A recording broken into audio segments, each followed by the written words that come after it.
A quick hello and we're good to go. Welcome to the show, Mordy Oberstein. So I was hoping you would do you have the best pipes in all of SEO. Thank you very much. You're welcome.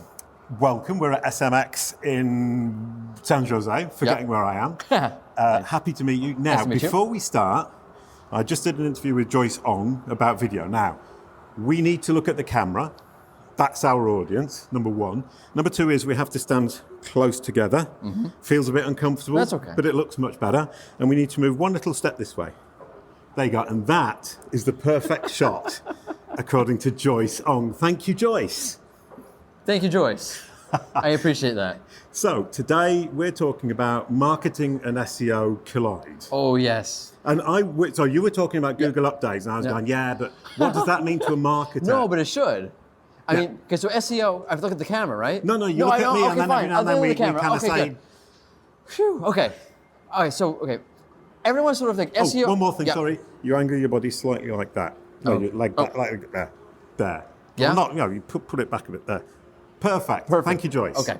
So everyone's always thinking about SEO. It's very technical, or it's content. But Google is a machine, and you have to speak to the machine. And how do you speak to the machine and a real audience at the same time? Yep. Except the machine is trying to be like a person, right? Yep. Okay. So now marketing and SEO is sort of collided, and the core updates are the perfect pinnacle of Google catching up with us. Yeah. Okay. So I come from the SEO background. It was always about getting the right number of keywords in, getting the right number of links. Right, links, And now we're saying Google understands my business. Right.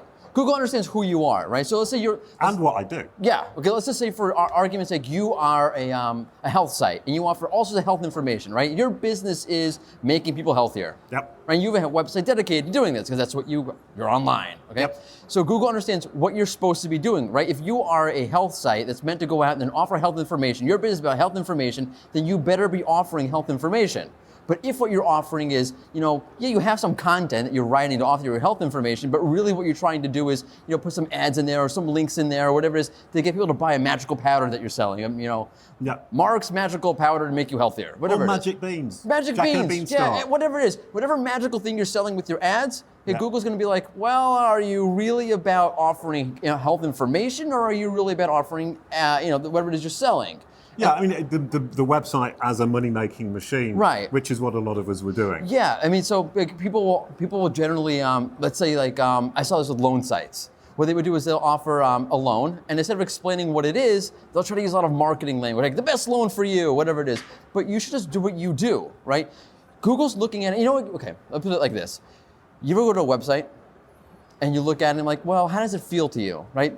Can I trust this website? The format, the tone, all these things send subliminal messaging to the user, right?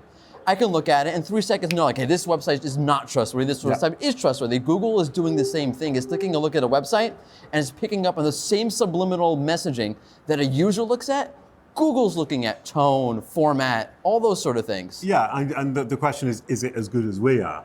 So no, I don't think it'll ever be as good as we are, but the biggest thing is the approach you have to take now, because Google's trying to think like a person, which means when you approach your website, you should also think like a person. Don't speak to Google. Meaning your marketing and who you are as a marketer and who you are as a content creator and who you are as an SEO are all one thing. Yeah. Yeah. And it's all coming together. And the idea that we're saying, I'm creating something for a machine with the hope that it will send me some people that I will perhaps be able to sell to. Right. It's saying I'm addressing my audience. Yeah, address your audience, address people. Because Google, whether or not, let's put it this way, okay? Let's say Google can't do it 100%. No. But Google's trying to do it 100%, right? So let's say you're speaking to your audience, you're creating your site to your audience the way you would to your audience. Yeah. Okay? If you do that, you're doing what Google wants to do. So even if it can't do it yet, it's going to advance towards that. And the latest core updates is in your opinion, I've read your articles about it, you're saying they're getting closer and closer, and these core updates are key. Yeah, so one of the things that was in September was tone. Tone came into it, right? So that's I immediately think of Scar 2 tone, but you mean tone of voice? Tone, like tone of voice, right? I'm sorry. Tone. Oh, you did that very well. Thank you very much. You've got a nice pair of I don't pipes, know. I don't think so. No.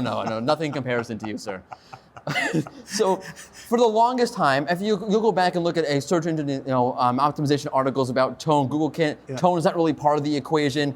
It's a human thing, right? But now Google's saying, and it's not doing it directly. Like obviously, it can't make inferences about my style of voice. But if you write something like, "This is a wonderful product. It does A, B, C, D, E, F, G," versus "Buy this. It's the best. You need this. Go get it now." Google can see based upon the language that you're using, based on natural language processing, what type of language this is. It can profile the language. That's marketing language. But this is a really important information. Like, imagine you're doing something like information about cancer, right? Yeah. How to undergo chemotherapy treatment. And you're using marketing language in there. That's kind of like, I mean, one, that's kind of scuzzy, like don't do that. It's like, what kind of person are you that are doing that? But two, it's not appropriate for the demographic. It's for the vertical, it's not appropriate. And Google say, now we can understand tone backhandedly and say this is not appropriate. What do you mean by backhandedly? I'm interested in that. I mean, I think I know what I would think by backhandedly. What do you mean by understanding tone backhandedly? So again, it can't understand inflection because it's not a person. Yeah. But again, it's looking at the word choice. So what Google will do is like this. Let's take, I like the health examples because they're really easy to see. So WebMD. When WebMD talks about cancer treatment, how does it talk about it? It uses this. I've actually run this. Right? If you run a site search for cancer treatment, and you get the top sites, look at their titles that they're using. Are they using 5 ways to undergo chemotherapy? No, they're chemotherapy treatment. What you need to know to be healthy. Yeah. Right. So if you're going to do something like 5 ways to undergo. Okay, that 5 ways thing, Google's going to profile that and pick that out. But I see that all the time. 5 ways to, 10 tips for, and as human beings, we kind of like that idea. I've got 5 things I need to do. Right, and that could be fine for SEO. 5 ways to get more backlinks, right? And that might be fine for SEO. But would you want to go to a site 5 ways to cure your cancer? And I think that's the point. I mean, it's always made me feel a little bit uncomfortable, and I think everybody out there gets uncomfortable with that. Now I'm trying to get the camera back in. So I'm learning here. This is my second interview trying to actually get the camera to work with me. Doing my best. Great job. What was I saying? Oh, I've forgotten what I was saying. Oh, yeah. And those things will rank. I get on them and I'm going, okay, I've got my 5 things. It's helped me sort things out in my mind. But I'm never going to buy from this person because it's an awful approach. Right. You know, it's if you're doing something authoritative, and I don't even like it for SEO. I personally hate it for SEO. Yeah. But if you want to do something authoritative, 5 ways, 7, do not put the numbers in there. Because I immediately look at them like, there's no way this topic is comprehensively covered in 5 easy steps. And it's not good for authority. But I'm sorry, and we're coming to that authority idea. It's saying, I'm a brand who has a product or a service that I'm selling. I have a marketing strategy, and Google can see that? Yeah. I mean, Google, particularly your content marketing strategy, what are you writing about? And this is, again... And who's writing for you? Oh, who's writing for you is also really important, right? And author bios, all those things are really important, but I think the most important thing is, what are you writing about?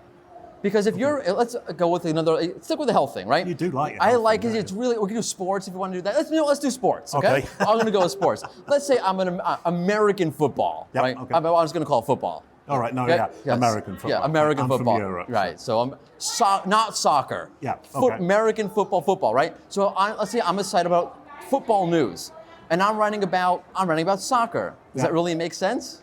No, because I have a certain core that I'm supposed to write about. So if my content marketing strategy deviates from my core, Google's going to say, well, we don't really understand who you are. If Google's trying to understand who you are, what is your business? What are you all about? Can I make a point? Yes. Yeah, my way of saying that, and I think kind of is it wants to know who you are, what you do, and are you a credible solution for its user? No, because credibility in what you do. If you stick to one thing, I'll go back to a doctor for a second. You walk into a doctor's office and they have the big files behind them, right? You're back to health. Yeah. I can't stick to one. Let's stick to health. Let's forget about American football. Fine.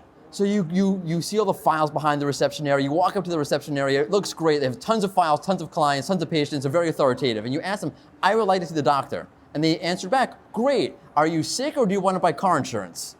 Like, I'm out of here, right? Yeah. Because authority means sticking to your core. That's what it means. Having singular identity is authority. So that, in your marketing, that's what you're doing, right? Yeah. You're sticking to one core theme, one core message, Yeah, so I just thought about something, because Google talks about EAT, expertise, authority, and trust, which for me is credibility. But it's nice to break it down into three. And if talking about the doctor's office, expertise is the diplomas on the wall. Yes. Authority is they only do that one thing. Yes. And trust is all the clients or patients they've got. Yep. Is that about the size That of was it? about I have a great podcast episode on this, Ali Berry. You can check You out. have a podcast too? Yes, I have a podcast We're too. competing podcasters. No, we're not competing podcasts. We're complementary podcasters. Yes, you can listen to Jason's and then listen to mine afterwards. All right. Yeah, Okay, I'm sorry. I didn't mean to promote my own podcast. Mordy Oberstein from Rank Ranger. Yes. But Ali Berry from the Ascent, which is part of the Motley Fool, who is an EAT expert, breaks down on this episode on the difference between expertise, authoritativeness, and trustworthiness. Okay. Yes. And she'll do a much better job than I'll ever do. So check that out. Okay. Okay. So as a business, and I think that's really important, as a business, we're saying I need my clients or my potential clients, but my prospects need to believe that I'm an expert, I'm authoritative, and I'm trustworthy. Right. And that's what Google's looking for. Yes, that's exactly what Google's do. And that means thinking like a marketer and less like an SEO of yesteryear. Yeah. Now, do you think you're more of a marketer or an SEO? I don't see a difference. Oh, okay. Isn't SEO one part of marketing? Well, yes, but it's all about, it's the same sort of process, same sort of thing, right? Let's take a content marketer. I am a content marketer, right? Okay, fair Okay, enough. let's do that. I write about a lot of content, okay, but that overlaps with SEO and that overlaps with marketing. There's really, you have to know the whole approach if you're going to do any of this. Now, I come from the SEO world, and I was going, okay, let's create some content, get some traffic in, and hope we'll sell some. It's that scattergun approach. And now I'm saying I create the content, and if it doesn't have a wider meaning than just the SEO, there's no point. No, because if you're just writing for SEO, what you're going to end up writing is not really valuable. It's not going to be authoritative. It's not going to be aligned to your profile of who you are, what you do, that sort of thing. So if you don't take an overall, if you're creating individual approaches for obviously each discipline has its own particularities and idiosyncrasies, right? But as far as an approach, if you're saying I'll do this for SEO and I'll do this for my general marketing and this is who. It doesn't line up, and that's not what Google's looking for anymore. But from my point of view, that's why a lot of marketers have kind of been afraid of SEO or wary of SEO, is saying, I don't want to have to adapt what I'm doing to try and please the machine, which is where you started. Right.